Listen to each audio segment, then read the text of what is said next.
Bismillah ar-Rahman ar-Rahim. Alhamdulillah Rabbil Alameen. Wa salatu wa salam ala ashrafil anbiya wal mursalin Muhammad Rasulullah sallallahu alaihi wasallam. Tasliman kathiran kathira. From Abadu, my brothers and sisters, we are in the high ways. This is what you drink, tea. 2 leaves and a bud or 3 leaves and a bud. And this is how it is plucked. We are in the highway ways and we are, I'm looking down there, is the plucking machine that is being done.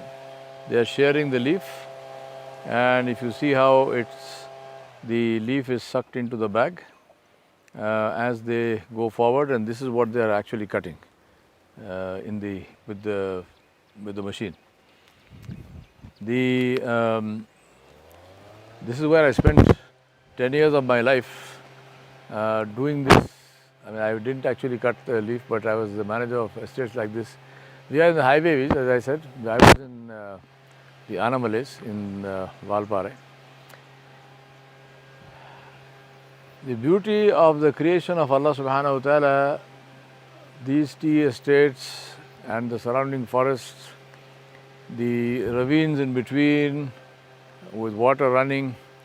We are finally at a time here when these dams should have been full of water, but there is nothing there. There is barely a trickle at the bottom because the rains seem to have all but failed. But anyway, we still are in the rainy season, so we're hoping for the best to get some rain. And I remind myself again and again of the way in which Allah subhanahu wa ta'ala created this whole earth and what He did and how everything around us in some way or the other benefits us. The trees benefit us, the plants benefit us, the grass benefits us, water benefits us, the sun and the moon, everything benefits us. Whether we thank Allah subhanahu wa ta'ala or not, the mercy of Allah, the grace of Allah, the blessing of Allah does not stop. It doesn't decrease, and this keeps coming. We get it whether we are grateful for it or we are not grateful. And that's the reason why it is so important to be grateful.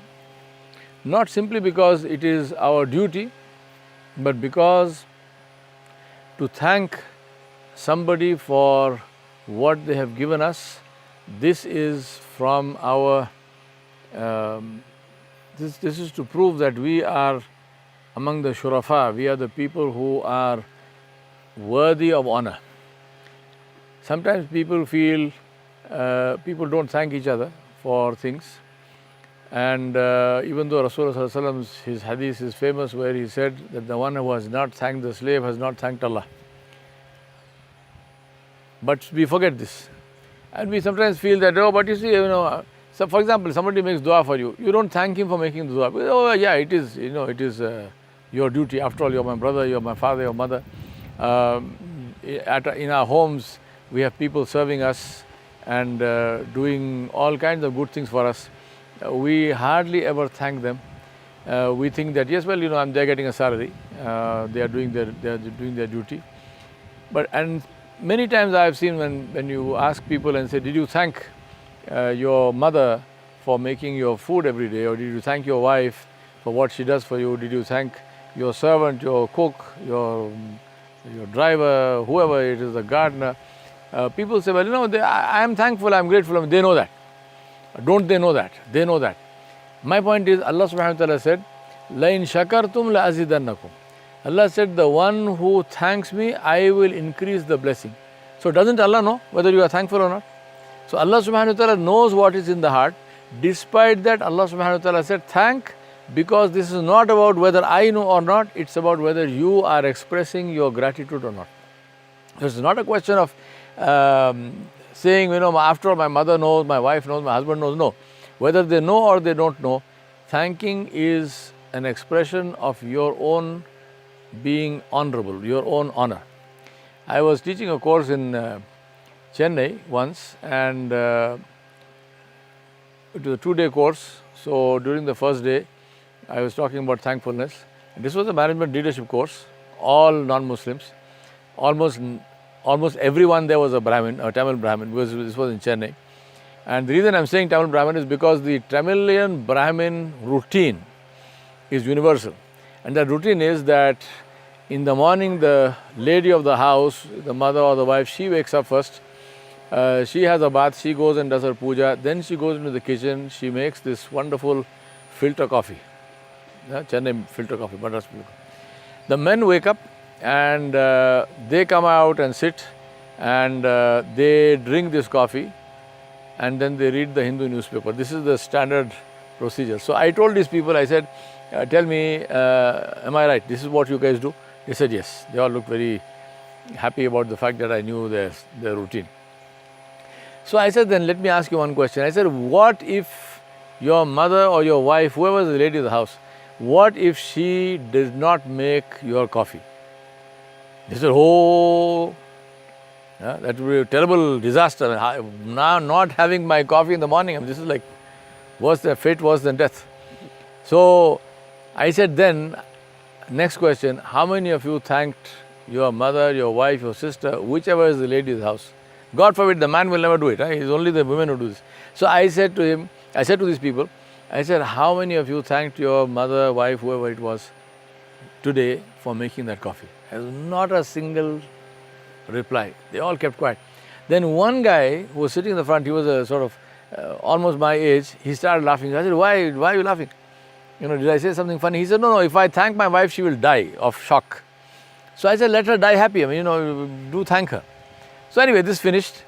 Next morning, for the day 2 of the course, I always go early, so I was there. One young guy comes to me and he says, sir, my mother asked me to thank you.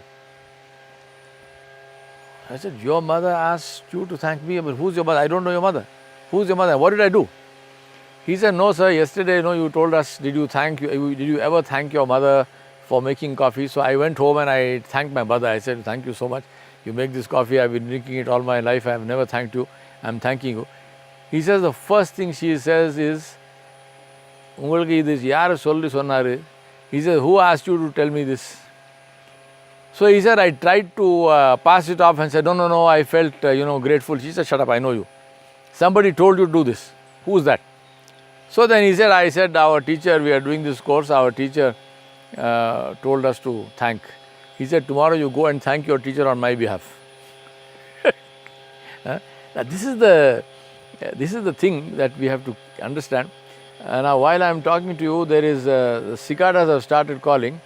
I don't know if you can hear it over the sound of the machine, but it's okay anyway. So this is the importance of thanking, and we need to thank Allah subhanahu wa ta'ala that Allah subhanahu wa ta'ala gave us this world which He made for our benefit. Allah gave us beautiful friends and relatives who make dua for us. Allah subhanahu wa ta'ala gave us all our faculties. We were talking today in the morning while we were having breakfast, tea before breakfast, about allergies, food allergies, about different people. And just imagine somebody who has that food allergy, what kind of test that is in life. And alhamdulillah, we eat anything that is walking. And then, we live to tell the tale. How much we need to thank Allah subhanahu wa ta'ala. Say, alhamdulillah, Allah did not give me these things. Allah gave me the ability to eat and digest and, make the best of it. Alhamdulillah, there is no end to this. I ask Allah subhanahu wa ta'ala Jalla Jalaluhu to be pleased with us and to be pleased with all of you and to make us among the Shakireen, among those who always thank Him for whatever He gives us, and we ask Allah to increase that blessing as He promised to do. وصلى الله على نبي الكريم وآله وصحبه أجمعين برحمتك يا أرحم الراحمين.